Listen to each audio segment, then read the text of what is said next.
Tadi kita sudah membahas tentang kemenangan Indonesia, bagaimana secara taktikal, kemudian juga bagaimana dengan pilihan-pilihan pemain dan siapa yang menonjol di pertandingan menghadapi Vietnam di kandang mereka kemarin. Nah, kali ini Dewan Politik Indonesia hari Rabu kita juga akan masih membicarakan tentang apa yang terjadi kemarin dan nanti di 2 pertandingan sisa di kualifikasi Piala Dunia ini.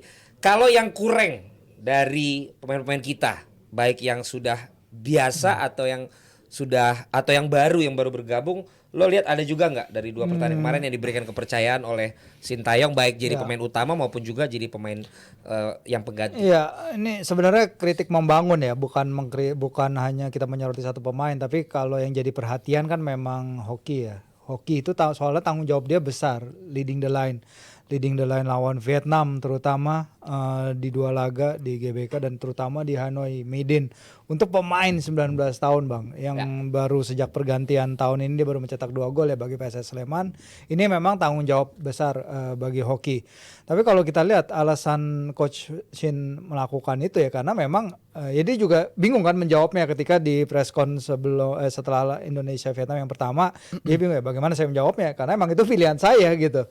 Dan memang kalau kita lihat historinya Hoki bersama Shin itu di timnas U20 dia adalah salah satu pemain yang paling banyak tampil dan emang top skornya Shin di level itu ya. Dia 12 pertandingan, dia salah satu yang main paling banyak bersama Arkan Fikri bersama Donitri dan Kakang Rudianto.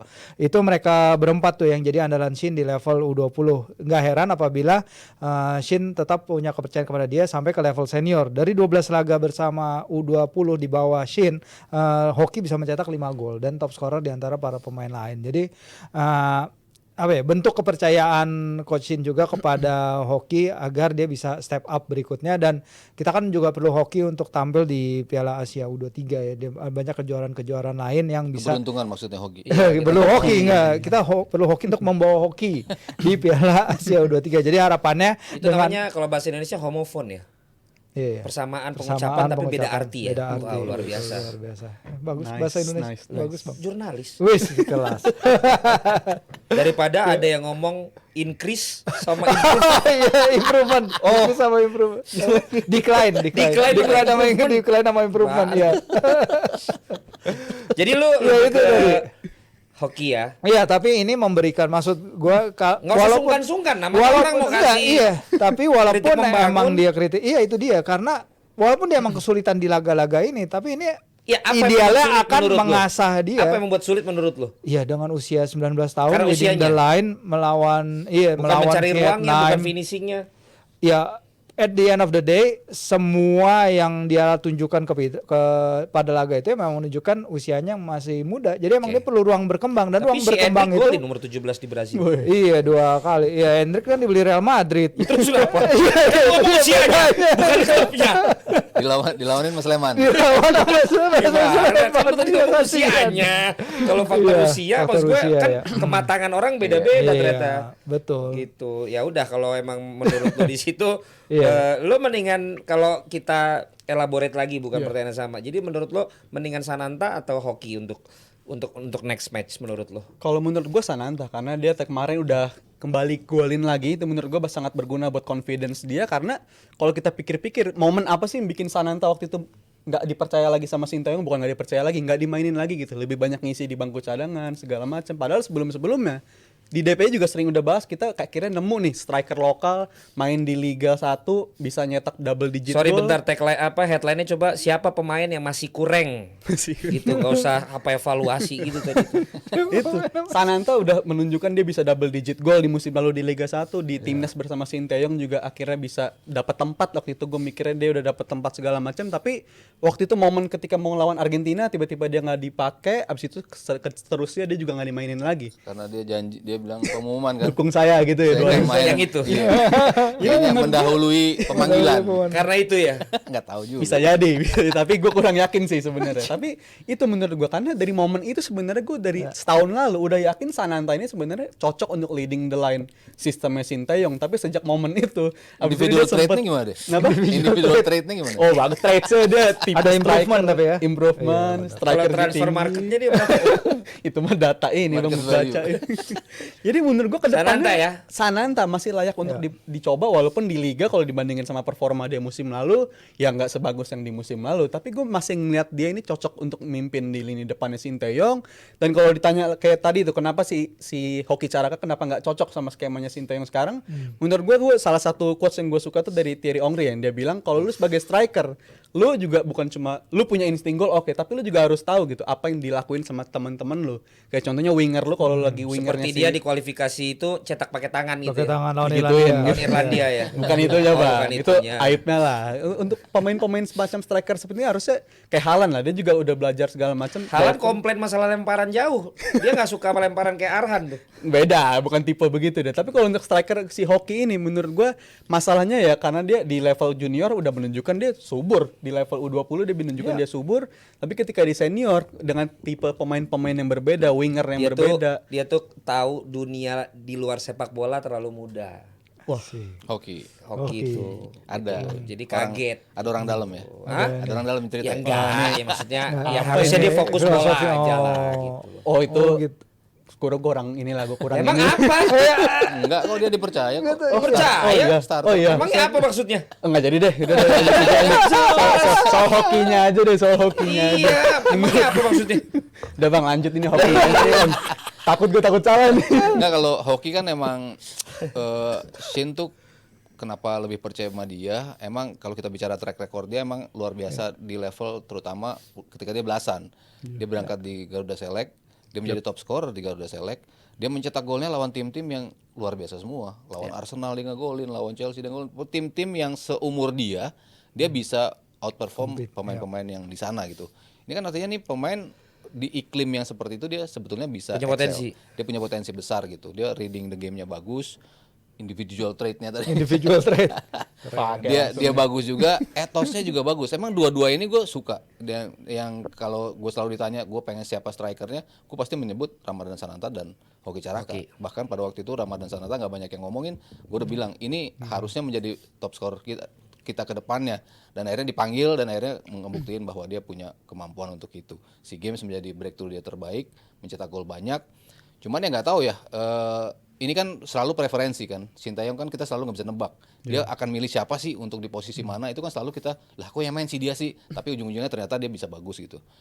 Kalau gue suruh milih, ya gue berapa kali lebih sering menyebut Ramadan Sananta gitu. Karena dari sisi kengototan, gue bilang ini pemain jauh lebih ngotot.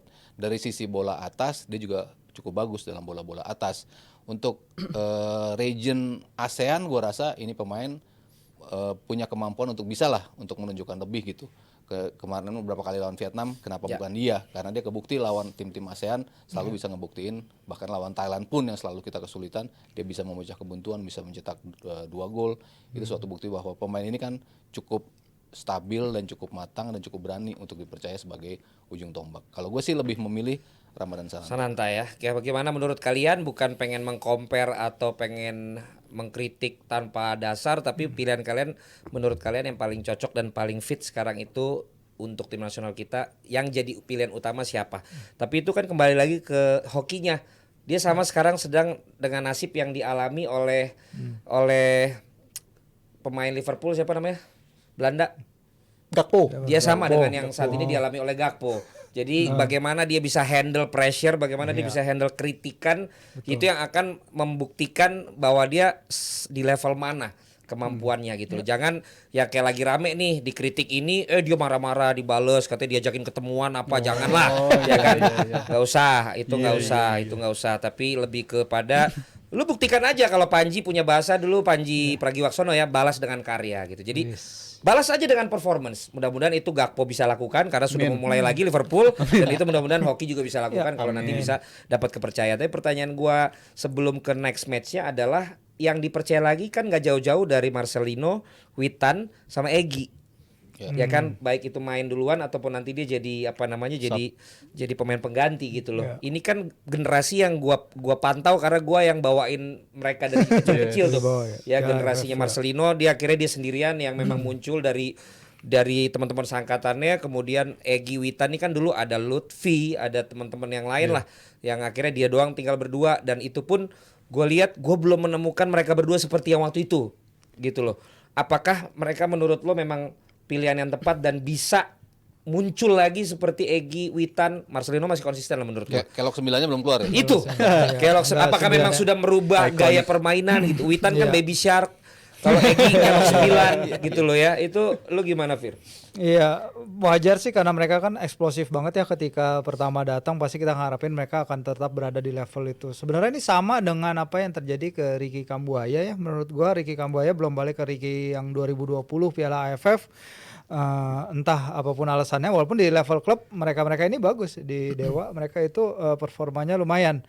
Tapi kita lihat kemarin Egy jadi pemecah kebuntuan di GBK, sementara Witan juga kita lihat beberapa kali dia kalau progressive ball dia at least membawa bola, menggiring bola, masih salah satu yang terbaik. Tapi kalau secara winger seharusnya secara natural di Liga 1 ada banyak ya Bang, seharusnya persaingan di ini juga akan banyak di posisi ini.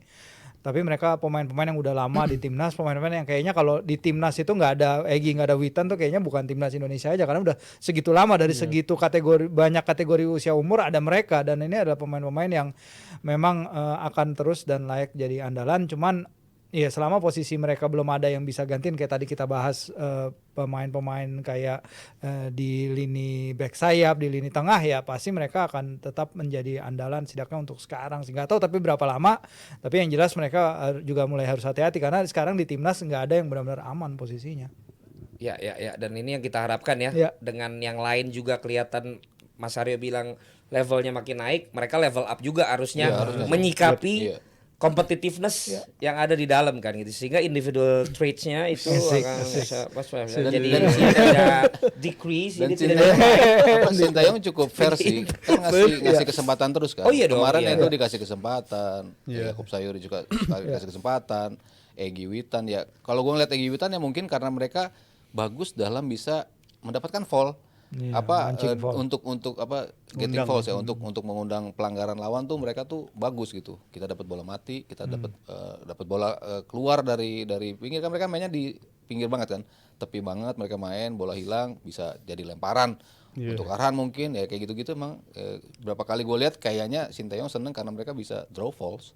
Nah Jal, ini kalau kita sekarang beralih ke nextnya, gitu kan, hitung-hitungannya gimana biar kita lolos? Menurut gue kita hanya butuh menang pun kita bukan menurut lo, dengan sekarang angkanya segini maka supaya kita lolos itu gimana tuh hitungannya? Gue bukan menurut lo, tapi menurut aturan. Satu menang ini kita lagi bantu dengan kita bantu dengan sekarang klasemen sementara. Ya kita beruntung ada di tangan kita sendiri nih. Bahkan menurut gue ya, bukannya gue sombong, tanpa perlu kita menangin 2 game beruntun ke depan, menurut gue Vietnam juga belum tentu menang dua-duanya gitu. Belum tentu mereka bisa menang dua-duanya. Tapi nggak yang gitu dong. Juga. Tapi yang memang dari sisi permainan kita dong. Dari kita segi perlu permainan. berapa kali menang atau berapa kali imbang? 1 kali menang udah cukup karena udah nggak mungkin kekejar lagi sama Vietnam. Kalau kita udah menang dapat 10 poin, dan itu kenapa jadi penting? Karena kita udah menang lawan Vietnam itu udah direct rival kita gitu. Gue udah mikir yang bakal lolos ini kan udah pasti calculated ya si Irak lah. Tapi gue baca satu kali, kalau cuma 1 kali menang kita harus nunggu hasil Vietnam. Enggak kalah dari Irak. Enggak. Kan Sampai itu 6 kali. kita udah 7. Kalau enggak ya? Kalau satu aja Vietnam udah 2 cukup. kali menang kan kalau mereka kan 2 kali menang 9 maksimal. 9. Dia maksimal poin lagi tuh Vietnam 9. Jadi kita sekali menang beres. Sekali menang beres. Sekali menang cukup, dan dua-duanya kita main di GBK, kita udah mengalahkan direct rival kita Vietnam, dan menurut gue kita ya ini sampai akhir menurut gue udah nggak akan berubah. Dan juga keuntungan bagi kita di 2 game terakhir di GBK nanti, kita dengan limpahan pemain segini banyak sekarang yang menurut gue sekarang semuanya lagi pengen main semua. Jadi menurut gue ini bakal ideal banget 2 game terakhir ini untuk nyoba-nyoba. Mungkin let's say 2 line up berbeda dalam sisa 2 pertandingan terakhir tuh menurut gue udah gila lah, bisa dilakuin banget. Uji coba lah, gila lo. Masa kualifikasi Piala Dunia rotasi nyoba-nyoba 4 pemain 5 pemain nyoba-nyoba pemain segala macam. Menurut gue ini udah harus bisa the best dilakukan team lah, enggak lah. Uji coba nanti nyoba-nyoba pas uji coba. Best team untuk menguji kemampuan kita lawan Irak menurut gue bisa dilakukan karena menurut gue penasaran lawan Irak kita kayaknya nggak layak gitu waktu itu dibantai dengan skor 5-1 begitu karena gue ngelihat sebenarnya kita bisa ngeladenin dan gue rasa kita di GBK nanti ketemu sama Irak pertemuan kedua Pertama justru Irak dulu.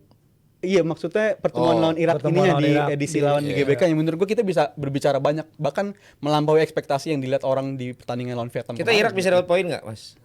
Imbang kayaknya sih. Dapat poin 1. Dapat poin 1. Dengan materi yang sekarang ya. Kan kita materi yang belum sekarang kan ketika Yang di kita Basra. dibantai. Iya, yang di Iya. Basra dan 4 gol blunder dari pemain kita. Iya. Jadi kalau kita menang lawan Irak kejutan gitu udah lolos gitu. lolos. Udah. Nggak perlu hasil dari Filipina. Enggak. Nah berarti kalau kita amit-amit kalah sama Irak, berarti kan jadi tegang juga lawan Tegang. Filipina. Harus tegang banget. kecuali si tapi Vietnamnya harus menang. Kalau misalnya Vietnamnya nggak menang sama aja. Oh, dia harus Kesempatan mereka lolos itu ya mereka harus menang ya dua lawan laga Filipina dulu itu. berarti kan. Iya, Saat lagi iya. lawan Irak kan dia lawan Filipina. Hmm. Ketika dia menang lawan Filipina, kita misalnya kalah sama Irak, kan Iya. jadi tegang di terakhir. Kan Irak udah lolos, bisa aja ngalah sama Iya, Vietnam. terakhir. Iya, Iya, makanya. makanya itu dia. Kita Emang deg-degan harus- juga lawan Filipina kan. Di terakhir kan. Iya. Di terakhir soalnya Vietnam lawan Iya, dan Irak, kesulitan. kita lawan Filipina kan.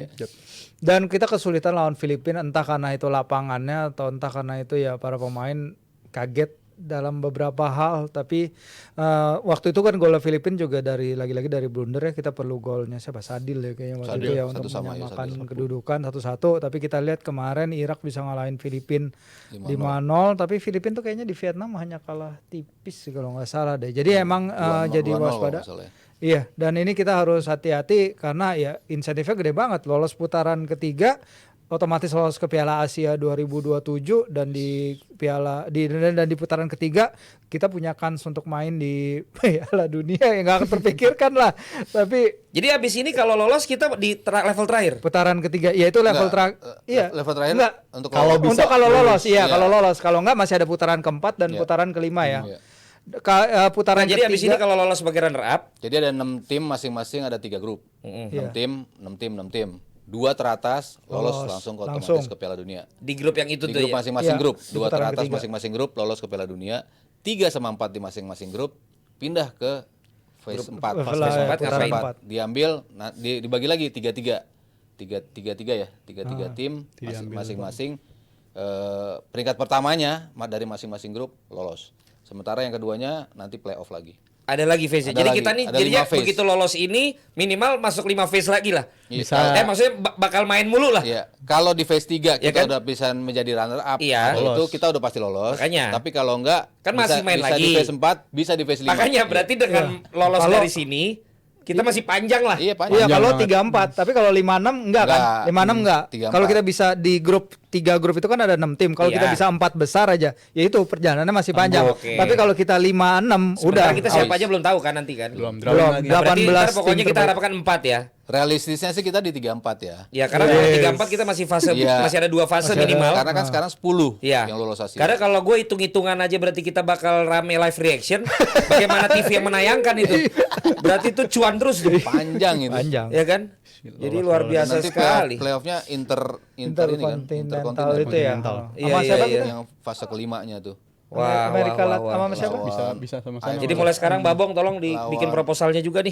Karena kita akan Lawan banyak live Afrika reaction. kalau nggak salah. Afrika ya? Iya, Gitu. Oke lah. Kalau begitu